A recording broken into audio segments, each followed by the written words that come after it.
Dirt Late Model Silly Season is off and running with a move that I don't think is really surprising anyone. We'll talk about that today. Plus, we'll get you ready for a busy weekend slate of action. Let's go.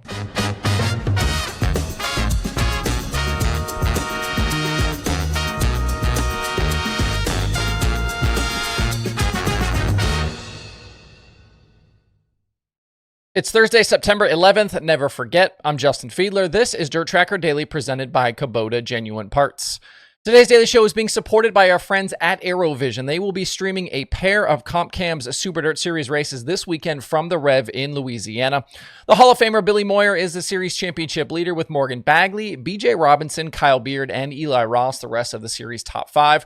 Ross also the series leading rookie.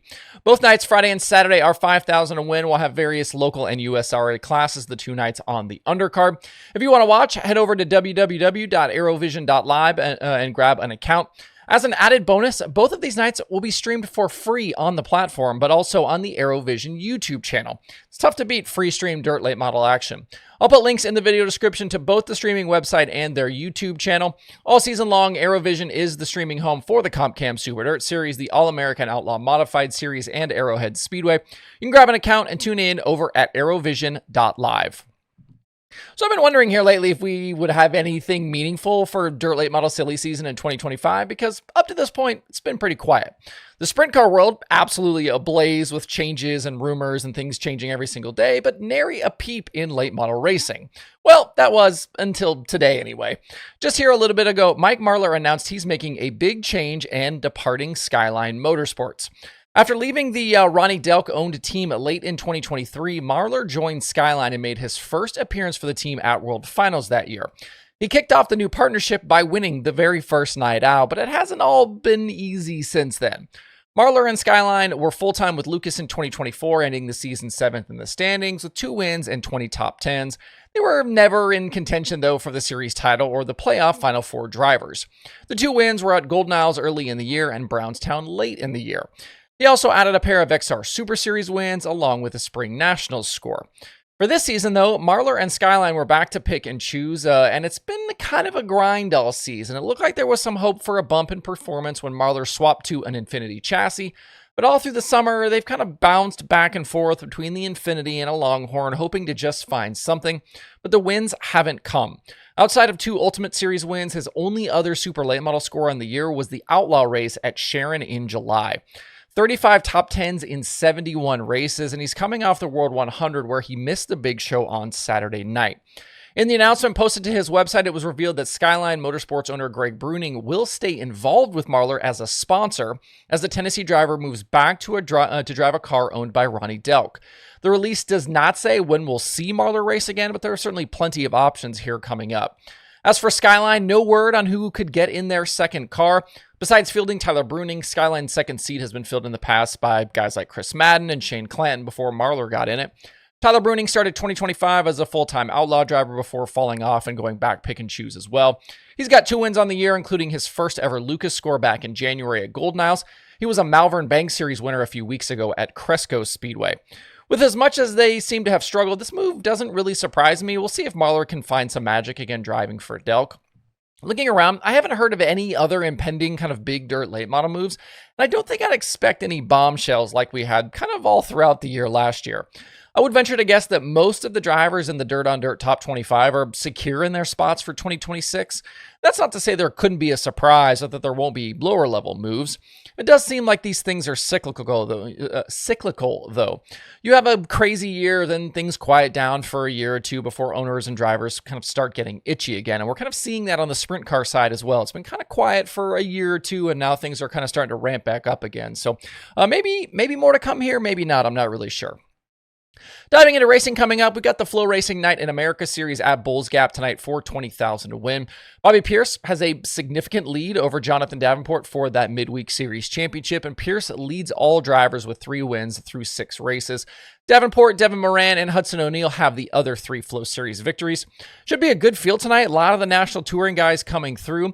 There is no Lucas this weekend, but there is Outlaws on a lot of regional racing. So I do think it's possible some guys will race tonight and then with the Outlaws this weekend. And I think some might just take the rest of the weekend off. Tonight is the Scott Bloomquist Memorial, and this event was won by Cameron Marlar a year ago, but it was unsanctioned then.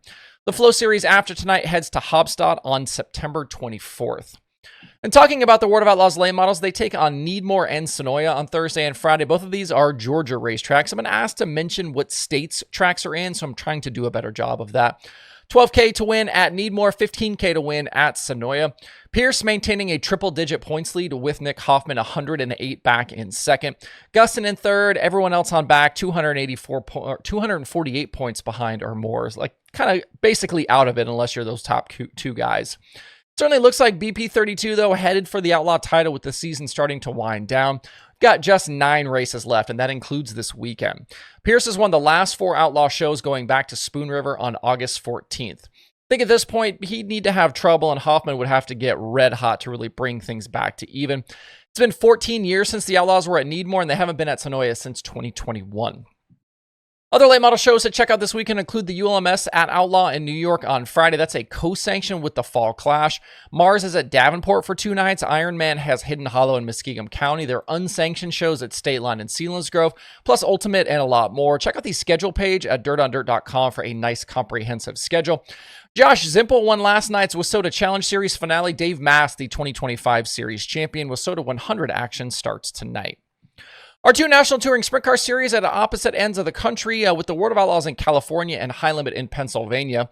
It's the Commonwealth Clash for the Kubota High Limit Sprint Cars with 2 nights set for Lernerville Speedway. All the High Limit guys, some Central PA teams coming through, and I'm guessing probably a couple of other travelers.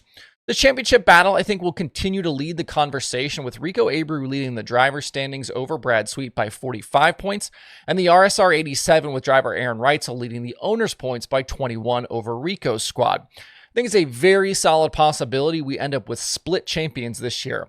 Corey Day and Tyler Courtney split these races a year ago at Lernerville. Neither will be in competition this weekend. Sunshine obviously still recovering from his injury, although you will hear him and see him on the FloRacing broadcast. And Justin Sanders will be in the Myers 14 with Corey Day running NASCAR. Carson Macedo won the high limit stop at Lernerville back in July. He won't be there either tonight. A big question for me, I think, will be if Brad Sweet can get his season turned back around. He's got 6 straight double-digit finishes, and he hasn't won since Florence back in July. With Reitzel looking good, even with that broken foot and Rico's run at Skagit, Sweet has lost a bunch of ground in recent weeks. Some of it, though, not their fault. Skagit was a lot of bad luck. There won't be any intrigue, though, for the franchises with high limit. Those positions basically sewed up at this point, kind of barring any teams deciding to pull off the tour, which I don't think anybody really foresees. Out in California, it's Curran and Paris for the World of Outlaws. No championship battle here to speak of, and no winners not named David Gravel, Buddy Kofoid, or Carson Macedo since July. That is, if you take out the Knoxville Nationals. Logan Schuhart has had some good runs and led some laps, but he hasn't won an Outlaw show since May. Donnie Schatz, again, in the Works Limited car with Paul Silva. We'll see if he can turn around his career in California. Spencer Baston takes over the Tarleton ride for a few weeks, and Dominic Selzy getting help from the Venturas. We'll see if any Cali guys can rise up, or if it's going to be all Outlaws here for the next 2 weeks. One of the state's best obviously won't be there with Sanders in Pennsylvania. The other weekend to check out is the All-Stars at Fremont Friday and Saturday. These 2 races close out the 2025 season for the series, and the top 4 in the standings are separated by just 56 points. Caleb Henry leads Cale Thomas, Zane DeVault, and Devin Borden. I'd give the edge to Caleb Henry, but I think anything could probably still happen here. Henry and Parker Price Miller lead all drivers with 4 All-Star wins each this year. There's also IRA, MOA, MSTS, PowerEye. There's local action in places like PA. Also, it's the big 360 Northern Sprint Car Nationals weekend at Oswego in Canada. Tonight is practice for sprint cars along with Thunderstocks and Mini Stocks. Friday is crate sprint cars and twin 15s for the 360s plus other racing. And then Saturday is the big 20,000 win and 2,000 to start show. If you want non-wing, USAC has the Hobstadt Hustler in Circle City, 20,000 win on Saturday at Hobstadt. Kyle Cummins well in control of the title fight. Everything behind him, though, still very much up for grabs.